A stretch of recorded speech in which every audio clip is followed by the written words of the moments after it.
Halo adik-adik, kembali lagi bersama kakak, Sri Kandi Sasi Zahrani. Dalam video kali ini, kita akan membahas faktor-faktor yang mempengaruhi laju reaksi. Pernahkah kalian melihat kedua gambar ini? Kedua gambar tersebut sama-sama menunjukkan pembakaran kertas. Menurut teman-teman, manakah yang lebih cepat terbakar dan menjadi abu? Apakah selembaran kertas atau lembaran kertas pada buku? Kira-kira faktor apa yang berpengaruh pada proses pembakaran tersebut? Pernahkah juga kalian melihat kondisi paku yang berada di luar rumah dan yang berada di dalam rumah? Biasanya, paku di luar rumah lebih cepat berkarat dibandingkan dengan paku yang berada di dalam rumah. Kira-kira, apa yang menyebabkan paku menjadi lebih cepat berkarat? Apakah karena terpapar sinar matahari, atau karena diguyur hujan, atau karena suhu udara luar? Pada suatu reaksi kimia, pereaksi akan bereaksi untuk membentuk hasil reaksi atau produk. Dengan demikian, maka pereaksi akan berkurang, sedangkan hasil reaksi atau produk akan bertambah. Apabila perubahan konsentrasi pereaksi atau hasil reaksi dibandingkan dengan banyaknya waktu yang dibutuhkan untuk bereaksi, maka itulah yang dimaksud dengan laju reaksi. Laju reaksi merupakan pernyataan perubahan atau berkurangnya konsentrasi pereaksi atau bertambahnya hasil reaksi setiap satu satuan waktu. Setiap reaksi kimia memiliki kecepatan yang berbeda-beda. Ada yang berlangsung cepat dan ada pula yang lambat. Kecepatan pembentukan produk dapat ditentukan dengan mengatur variabel-variabel yang berpengaruh terhadap pembentukan produk. Untuk itu, pada video ini kita akan mempelajari faktor-faktor apa saja yang mempengaruhi cepat lambatnya suatu reaksi kimia dapat berlangsung. Nah, faktor-faktor yang mempengaruhi suatu laju reaksi yang akan kita bahas dalam video ini yaitu konsentrasi, suhu, luas permukaan, dan zat katalis. Kita akan membahasnya satu persatu ya. Faktor yang pertama, konsentrasi.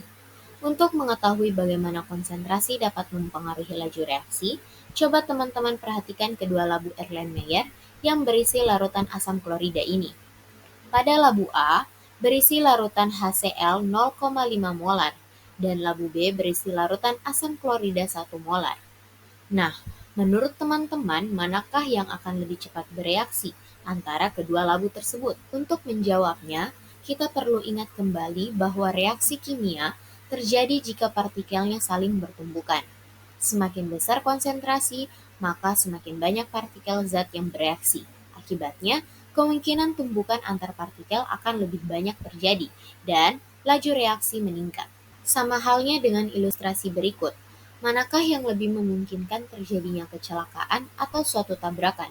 Jalanan yang tidak padat atau jalanan yang padat? Pastinya jalanan yang padat kan? Berarti, antara kedua labu tersebut, maka labu B akan lebih cepat bereaksi jika dibandingkan dengan labu A.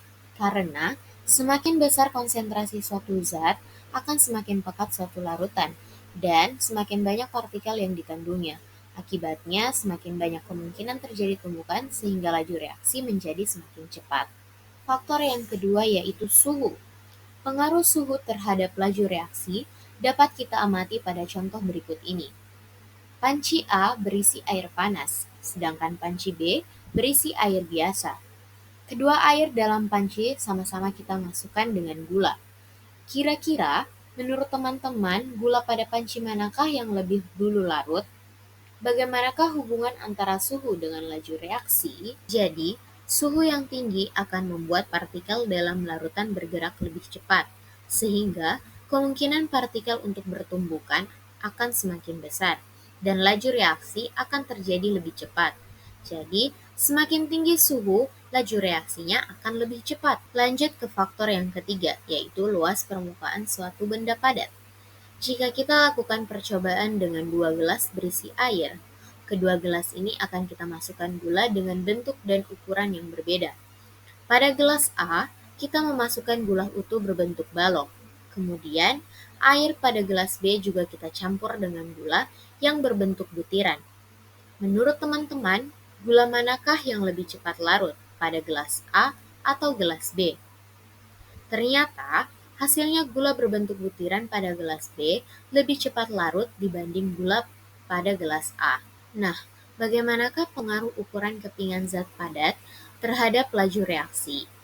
Oke, dari percobaan tadi kita tahu bahwa semakin kecil ukuran partikel, maka permukaan bidang sentuh akan semakin luas, dan tumbukan yang terjadi pada bidang permukaan semakin banyak, sehingga laju reaksi semakin cepat. Jadi, semakin kecil ukuran partikel, laju reaksinya akan semakin cepat. Faktor yang keempat yaitu katalis. Nah, tahukah teman-teman, saat kita makan nasi, karbohidrat yang ada pada nasi akan dicerna di lambung dengan bantuan enzim maltase dan air, sehingga memecah maltosa menjadi glukosa. Enzim maltase inilah yang menjadi katalis pada proses pencernaan kita. Jadi, apa itu katalis? Katalis adalah suatu zat yang mempercepat laju reaksi pada suhu tertentu, tanpa mengalami perubahan atau terpakai oleh reaksi itu sendiri. Sehingga pada akhir reaksi, zat tersebut dapat diperoleh kembali. Katalis ini akan mempercepat laju reaksi dengan cara mengurangi energi aktivasi. Ada dua jenis katalis, yaitu katalis homogen dan katalis heterogen. Katalis heterogen adalah di mana katalis dan reaktan berada dalam fase yang berbeda. Biasanya, katalis dan reaktan berwujud padat. Sedangkan katalis homogen adalah katalis yang berada dalam fase yang sama dengan reaktan. Biasanya, katalis dan reaktan berada dalam satu fase tunggal berwujud cair atau gas.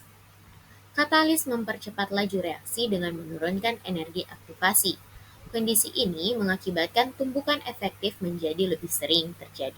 Nah, berarti semakin banyak zat katalis yang digunakan, energi aktivasi akan semakin turun dan tumbukan efektif lebih sering terjadi, sehingga laju reaksi akan semakin cepat. Jadi, katalis sebanding dengan laju reaksi. Oke teman-teman, sekian pembahasan kita dalam video kali ini.